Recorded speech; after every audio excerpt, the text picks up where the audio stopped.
అందరికీ నమస్కారము ఫ్రెండ్స్, మీ జీవితంలో శని దోషంతో బాధపడుతున్నారా? ఏండ్ల నాటి శని మిమ్మల్ని వెంటాడుతుందా? శని దోష నివారణ పరిహారాల కోసం ఎదురు చూస్తున్నారా? మీకోసం ఈ వీడియోలో 5 పరిహారాలు తీసుకొచ్చాను. శని దోష నివారణకు మొదటి పరిహారము శనివార నియమాలు. ప్రతి శనివారం రోజు కనుక మనం శనీశ్వరుడి ఆలయానికి వెళ్ళి శనీశ్వరుని దర్శనం చేసుకొని శనీశ్వరుడి దగ్గర నువ్వుల నూనెతో దీపం వెలిగించి అదేవిధంగా నువ్వుల నూనెతో అభిషేకం చేసినట్లయితే మనం కొంత మేరకు శని ప్రభావాన్ని తగ్గించుకోవచ్చు. అదేవిధంగా శనీశ్వరుడి ఆలయానికి వెళ్ళినప్పుడు 7 చుట్లు లేదా 19 చుట్లు తిరిగినట్లయితే శని తీవ్రత తగ్గుతుంది. మన హిందూ సాంప్రదాయాల ప్రకారము రావి చెట్టుకు ఒక ప్రత్యేకమైన స్థానం ఉంది.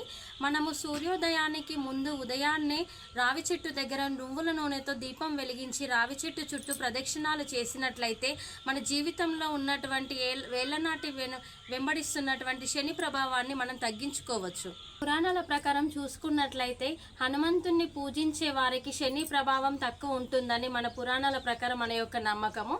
కాబట్టి హనుమాన్ చాలీసా ప్రతి శనివారం రోజు హనుమాన్ చాలీసా చదివినట్లయితే కొంత మేరకు మన జీవితంలో శని ప్రభావాన్ని తగ్గించుకోవచ్చు. శని దోష నివారణకు మరొక పరిహారము. శని దోషాన్ని నివారించుకోవడం కోసం మంత్ర జపం చేయడము ముఖ్యము.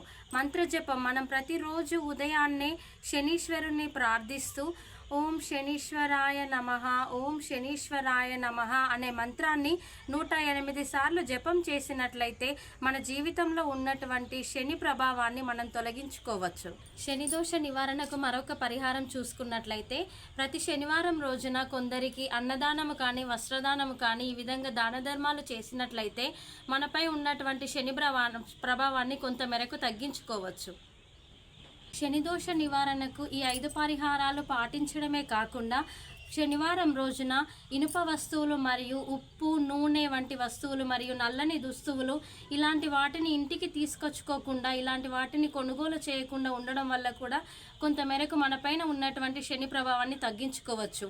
ఓకే ఫ్రెండ్స్, ఈ వీడియో కనుక మీకు నచ్చినట్లయితే లైక్ చేయండి, షేర్ చేయండి, మరియు మా యొక్క సిగ్మా స్పిరిచువల్ సేవా ఛానల్ని సబ్స్క్రైబ్ చేయండి.